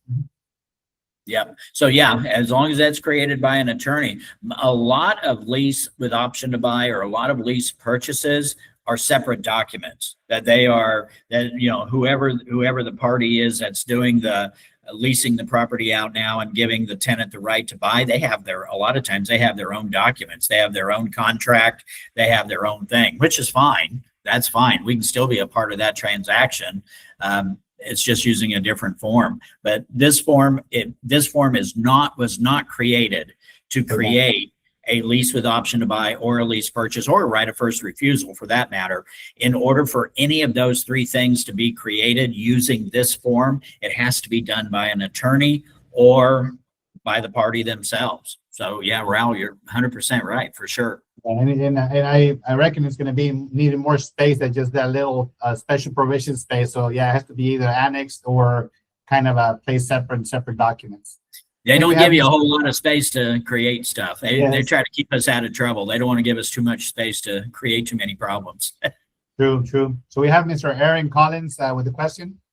Yeah, Don, if the landlord does not replace everything as he's supposed to, does that give the tenant a way out of the contract? There's this thing called constructive eviction. And constructive eviction occurs when the tenant does have the right to vacate the property because of something that the landlord has not done. It's pretty specific what would have to not be done before the tenant would actually have the right to do that. It would have to be something that would be considered to render the property uninhabitable. And so there are some rights for a tenant to do that. I would never recommend to a tenant they just pick up and move out based on the landlord not doing something without consulting an attorney, because that rule, that constructive eviction definition is really narrow. You know, it would, like I said, it'd have to be something that is considered that the property is now considered uninhabitable. And the lease is pretty clear that they say that an example of not fixing a heater or an air conditioner, that is not really considered making the property uninhabitable. Now, if you live in Houston, Texas, and it's 105 degrees outside and the humidity is 95%, you may feel like that this property is uninhabitable. But we have to go by what the legal description says rather than what's going on. It's a great question, Aaron. It really is. But, you know, so I guess maybe to answer it, yes, there are certain situations where the tenant could, but they are pretty well defined. That help? We have a Misty Barrel. I have questions back on some of the fees and things that you were talking about. You know, you had said that you want to make those fees kind of in the punishment category, that they don't take advantage of that. People, same thing with late fees, all that type of thing. But what is the recourse for the landlord? Because I mean, you can't get blood from a turnip. So if they're not leaving and they're not paying their rent, and you can say that you're going to charge all that, but how, if you can't get rent out of them, how are you going to get late fees out of them, and in a way that's cost effective to you? To go hire somebody's probably going to cost you more. That was my one question. I get it. Yeah, I understand what you're saying, and you're right. I mean, it may, if they're already not paying and not doing what they're supposed to do, you may not ever be able to collect it. I mean, you may be able to go to court, you may be able to get a lien, you may be able to do that, but sometimes I equate some of these things to, like they say in a grocery store parking lot, where they put a sign up in the parking lot that says not responsible for accidents. And we know, you know what, that's that may or may not be true. If it stops one person from doing what you don't want them to do, then it's worth it, you know? And I get you, I get it. I agree completely that you may not ever be able to collect it, but a lot of times people will put a lot of stock in that. I don't want to end up having to own this. If they have enough integrity, if you will, that they don't want that situation to occur. But you're right. I mean, you're always going to have people who are going to look at that and go, yeah, come and get me, you know, stand in line. So, yeah. Okay. Then my second question is way back on the move out form. I was in a situation and getting security deposits back where my client was the tenant. My client moved out. They did a very good job moving out. They very clean, very great, all that. Walked through it with the landlord, handed the landlord the keys. Landlord said, yep, looks good. And then 3 weeks later, they get their security deposit back minus all of this stuff that was supposedly wrong. They did not have the landlord sign the move out form. Is there any protection to the tenant? Yeah, that's a great point. And sometimes that does happen. Unfortunately, no. And I can tell you, I've been a landlord for a long time. And I can tell you how I have always handled it. And that is that I will meet the tenant when they're ready to walk out. And I'll say, look, when you're ready to surrender the keys, I will meet you at the property.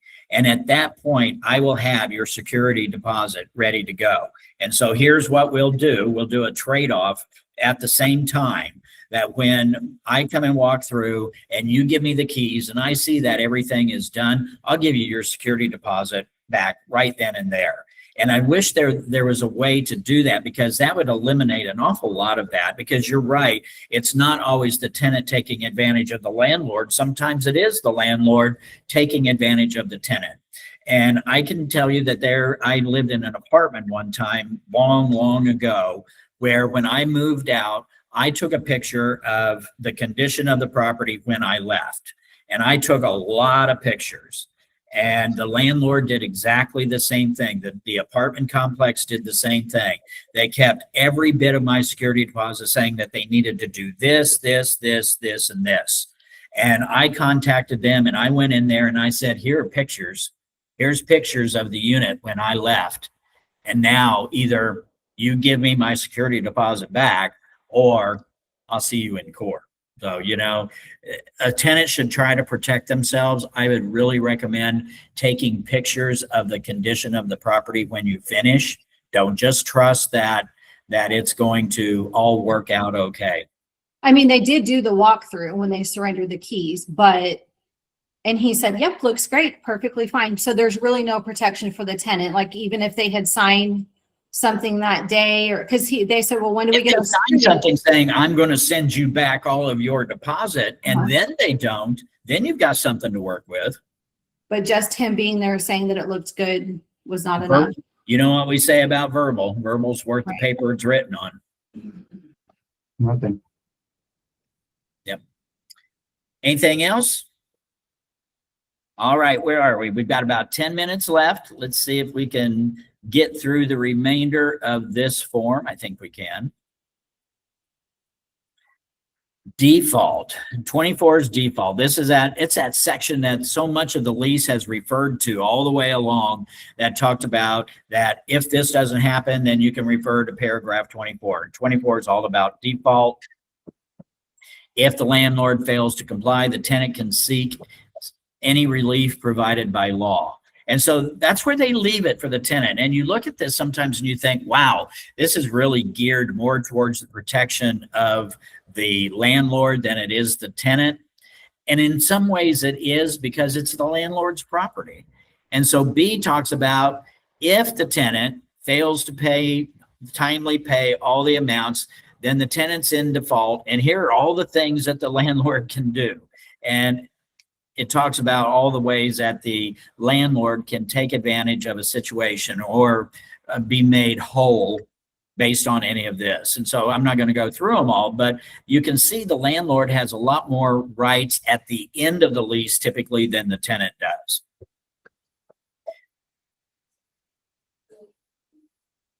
D, if the tenant vacates the property in breach of the lease, landlord can also deduct from the security deposits reasonable cost to rekey. A lot of this is just reiteration of things that were already in the lease. 25 talks about early termination, and under what conditions of what situation can an individual terminate early lawfully. And it talks about that there are some things that will not qualify. And this paragraph talks about that. It says, unless otherwise provided by law, tenant is not entitled to early termination due to voluntary or involuntary job or school transfer, changes in marital status, loss of employment, loss of co-tenants, changes in health, purchase of property, or death. So you can't terminate early if you die. What do they want you to do? Leave your body in there for the remainder of the lease? But it's way that it's worded.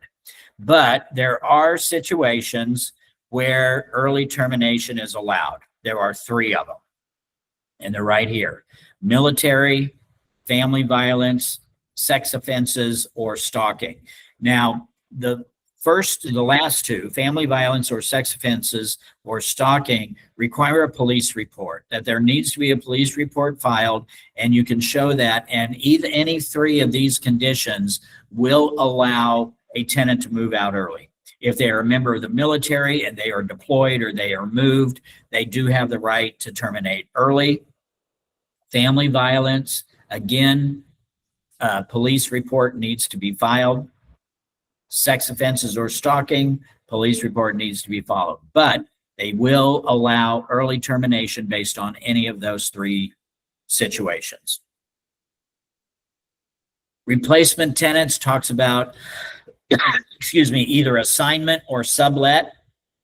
Difference between the 2: an assignment of the lease will release the original tenant from all liability.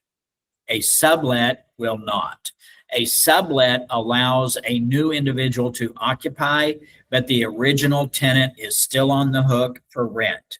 So an assignment, no more liability for the original tenant. Sublet, there's still liability.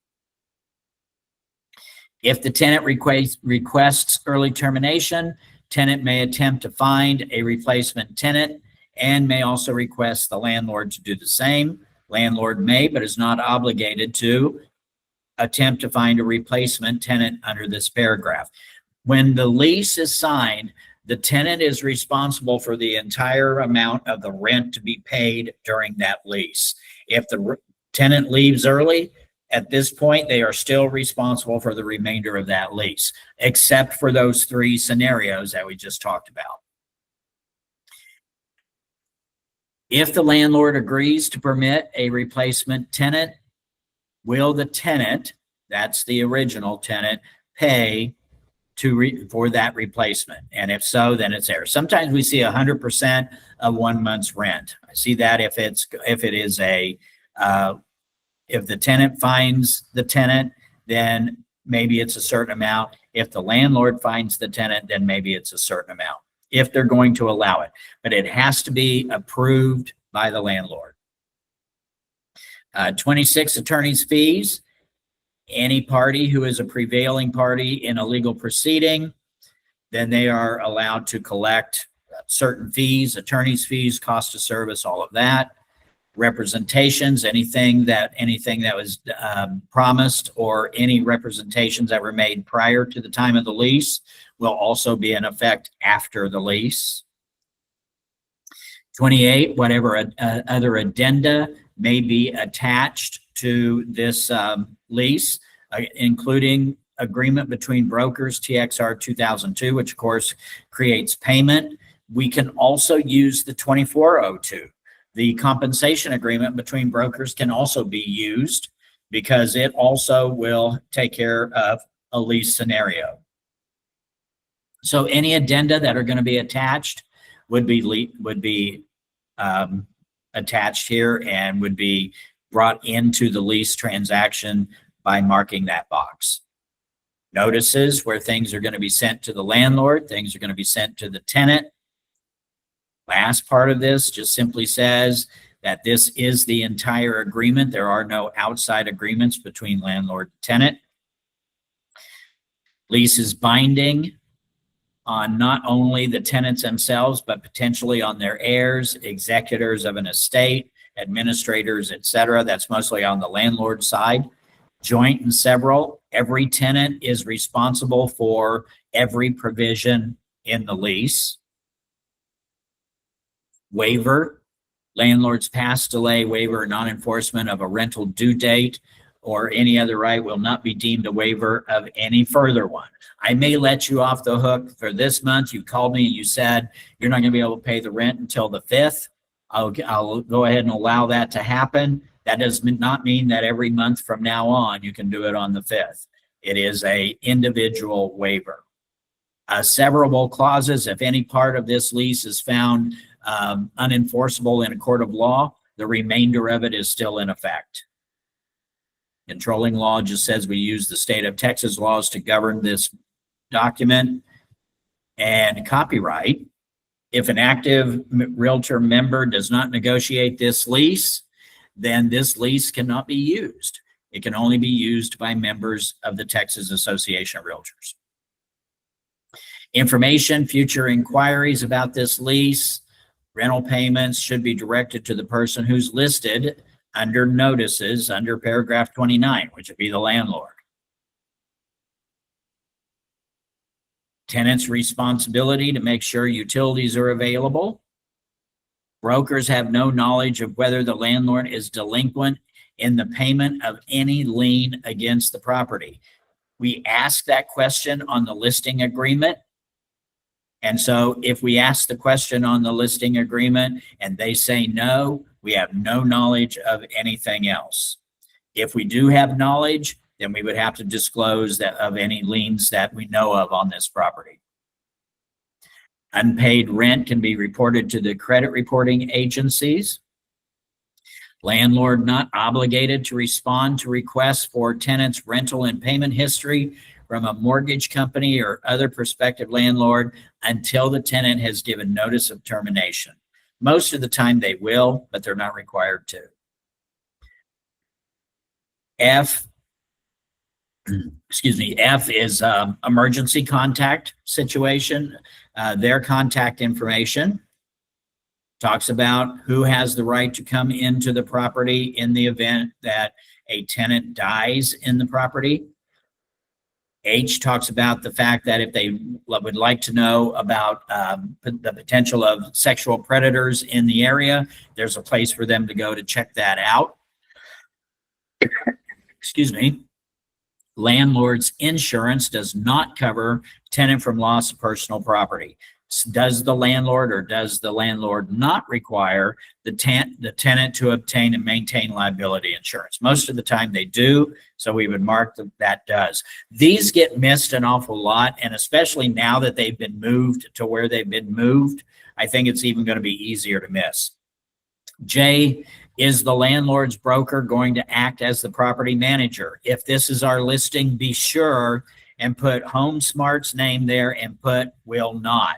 That is a requirement of our E&O insurance that we do not engage in property management. And so we always need to designate here that if this is our listing, make sure it's in the lease that we will not act as the property manager. And then property will be managed by either the landlord or property manager. Your name as a real estate agent for HomeSmart should never be listed as the property manager for the landlord. That is property management. That should not ever happen.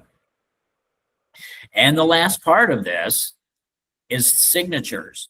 And the weird part about our lease is that there is no place for our information as the listing agent, as the tenant's agent. There's no place for us to go. There's no place for us to sign. There's no place for our information to be. That's why we have the compensation agreement between brokers or the 2002 as part of the lease to identify how that payment's going to be made. Landlord information goes here, tenant information goes here. Do not put your information here. We see sometimes where the agent thinks, oh, this is the place for my information. No, it's not. It's the place for the property manager's information. If there is a property management company who's managing this property, their information goes there. Don't put HomeSmart here. Don't put your information here. Don't put it there because now you're designating yourself again as property manager. Don't do that. It's going to create issues if we ever get audited and they see this. It's going to look like you have agents conducting property management, which is a violation of our E&O insurance. So, all right, that gets us to the end of the lease. Look at that, 3 o'clock, straight up. All right, we have questions, I'm sure. All right, go ahead. Who's got a question? I have a question about if somebody rents a house or rents an apartment or whatever it is, and then they are in process of buying the house and they find the house before the lease is up, they still have to pay until the end of the lease, or how it works? It's the agreement. That's the agreement. And that's why most tenants don't try to look until afterwards, because they know if they do, then they're in breach of that lease. So yeah, absolutely. That can go against their credit. That can cause issues. And a lot of times it does. That's why most of the time tenants don't go and start looking until maybe 60 days until the end of their lease. Now, there are some builders, I have seen some builders do this, where the builder will actually buy out the remainder of the lease. And where they have a program where if you buy our house, then if it fits into what we can do, we'll actually pay off the remainder of the lease for you. But yeah, I mean, that's, they're responsible for the remainder of the lease. And especially if the landlord's not going to allow an assignment or a sublet, then that tenant is responsible for the remainder of the lease. So there is no way out, even if it's just 1 month. Not unless the landlord extends some grace and lets them out. I mean, that is always a possibility. No, these apartments usually they don't do that. Yeah, apartment lease. Yeah, that's not going to happen. But yeah. So much. Yeah. All right. Any other questions? Hi, Dawn. Hi. It's me again. Okay, last question. it says here in the landlord, it's like property manager. Is it the property what if the property management is a company? Yeah, Does that's we- fine. We have to put the company's name or the person who runs that company? No, it's going to be whoever the property manager is and their company. So it's going to be, and when they talk about broker, the reason they're talking about a broker is that a property management company has to have a real estate license. And of course, every real estate, they have to have a broker. And so it's going to be by whoever the individual is who's going to be the property manager. Person's name goes here, broker associate's printed name. So their signature goes here. Their printed name goes here. The company name goes here, and the license number for the company. And then the firm name is going to be whatever they operate under. Okay, I'm not seeing it all. Question, isn't it that it says landlord use? So we don't have, as an agent, we don't have a responsibility for to put those information there, correct? Yeah, right. Exactly. No, we don't have, it's not our responsibility. This is only used if the property management company is signing on behalf of the landlord. That's the only time that it goes here. This information remains blank. If the landlord is signing themselves, this information remains blank. You should never have both filled in. It's a one or the other. Either the landlord is signing the lease or the property manager is signing the lease on behalf of the landlord. No, because it says landlord use. That's what I thought. Maybe we It don't says, have. or this says, or signed for the landlord under the written property management agreement. This is an either or, it's not both. Okay. Yeah. Thank you. No problem. And thank you for wonderful information. My pleasure. On behalf of everybody, I would say we really appreciate everything. Well, Thank you so much. thank you so much. I'm going to go ahead and stop the recording so we can get that up. And I see that there are some questions. We'll go ahead and answer your questions, but let me go ahead and stop the recording